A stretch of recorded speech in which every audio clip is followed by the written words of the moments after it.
But number one step that you have to know, the number one, the biggest thing, the most important thing, I cannot stress it enough, okay? I can jump up and down on this chair right now.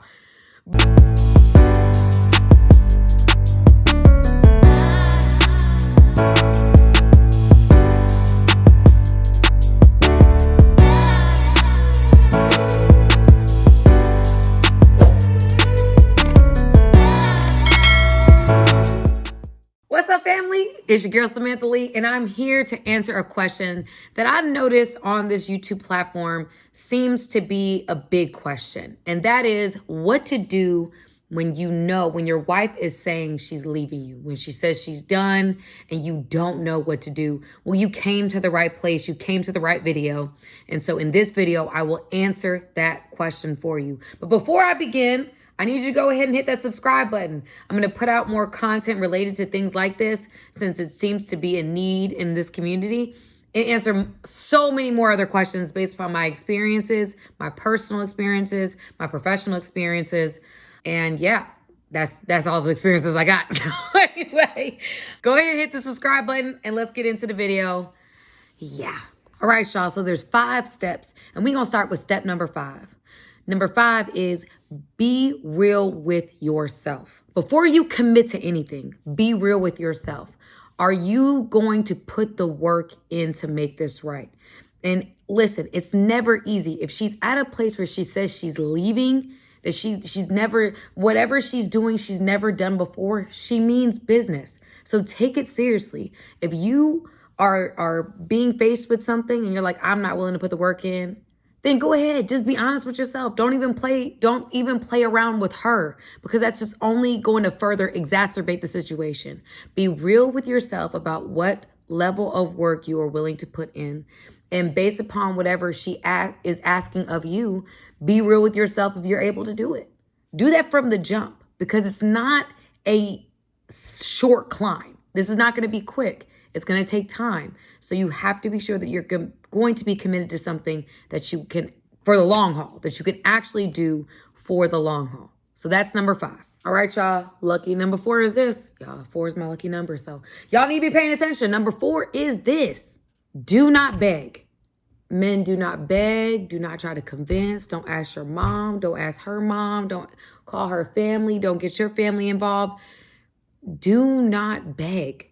Do not try to convince, persuade. That literally pushes women out the door, because you're not committing to any type of change. All you're trying to do is convince her to stay in a situation she's obviously not happy with. So save your breath, save your energy. Do not try to convince.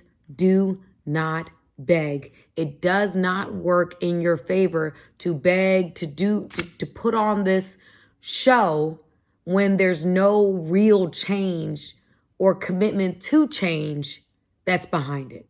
3 is being humble, having humility. Take accountability on a consistent level for your part. And that means not allowing your ego or your pride to speak up and say, well, you do this and you do that, and I'm not okay with this.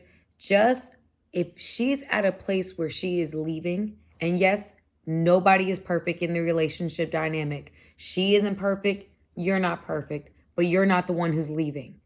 She is. And if she is very serious, and you know she's serious because you're on this video right now, then it's not about the tit for tat game. It's not the time to bring up everything she's done wrong to level the playing field. What it is I'm sorry. Try to gain understanding, humble humility, and understanding where she's coming from. Okay? Taking accountability for your part. That's what plays into humility.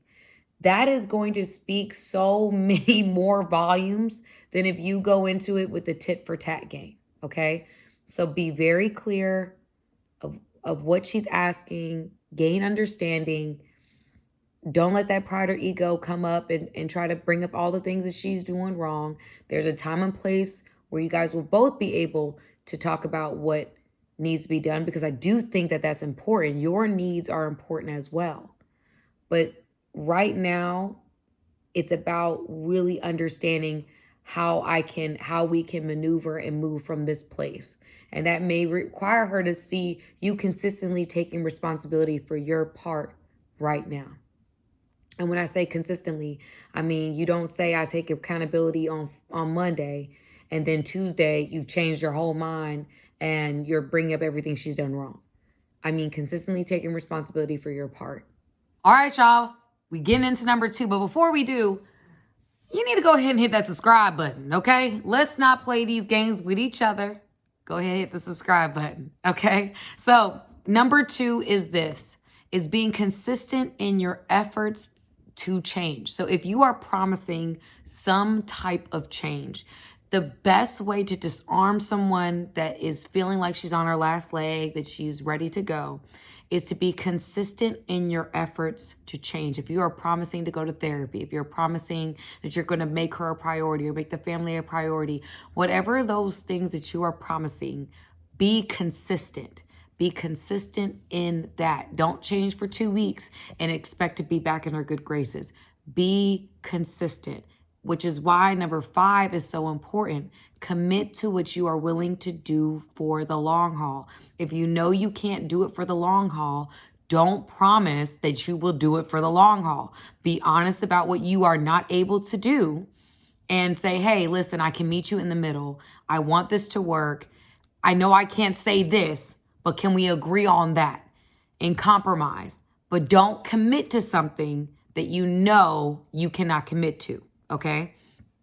So number 2, going back up where we are now, number 2 is to be consistent. Consistency wins. Consistency wins. When you are consistently showing up, consistently doing what you promised you would do, meaning not 2 weeks, 3 weeks, 4 weeks. We're talking about months after that promise change has been promised. It's still happening. Being consistent is really what's going to win the race here and disarm her and bring her back to a level of trusting you. And you guys can start opening up, going into therapy and addressing the real issues at hand. All right, y'all. So we done made it to numero uno. I hope you've written down all these steps, okay? I'm not going to repeat them, but you can watch the video again. But number 1 step that you have to know, the number 1, the biggest thing, the most important thing, I cannot stress it enough, okay? I could jump up and down on this chair right now. Be clear about what your wife is asking of you. There's so many men that have absolutely no idea what their wife is mad about. Okay, so the most important thing is understanding what the actual problem is. So if it's a trust issue, why doesn't she trust you? If it's I'm feeling neglected, or I'm feeling I'm not happy, I'm this, that, and the third, it's getting to the root issue and working there. None of these steps matter if you don't truly understand what the issues are. There's so many men that really have no idea what's going on with women. And here, I'm not going to just put that on men. Us as women need to do a better job of being an effective communicator. Again, women, I'm talking to you. We have to do a better job of communicating what we're dealing with. Okay, sometimes we just expect or assume somebody to know, and they have absolutely no idea what our actual issue is. So that's on us. But as a man, if you see that your wife is at the point of leaving you, the biggest thing, the most important thing for you to understand is the why. Why? What do I need to do for you to want to remain, make you feel safe? You don't trust me, you don't this, you don't what basic need are you not getting from me so that I have a full understanding of what you're asking of me to do so that I can rectify the situation? If you don't have clarity, y'all, you will be so far behind. It is so important for you to have that coming to Jesus talk with her to understand what the actual problem is and what specific ask, ASKS, the specific ask that she has of you. Okay, that needs to be so crystal clear. The Bible says in all things gain understanding. That is the most important thing for you to understand. There's so many people that have been divorced, okay? They have gone through the entire divorce process, not understanding what the problem actually was. And that's a shame. That's a shame for women to not have made it clear, because a lot, we file for divorce 80 to 85% of the time. It's a shame that we're not communicating clearly enough, but it's also a shame that men are not taking the time. Now they may be taking the time and women aren't doing our job. So I'm not going to make that statement, okay? But it's a shame that men don't have more clarity as to why this is happening. So be very, very clear about what she's asking of you and what she is needing from you, okay? And then follow all the other steps. And I truly believe if you take into account every single step that's in this video, you're going to change the game in your marriage. You're going to change the game.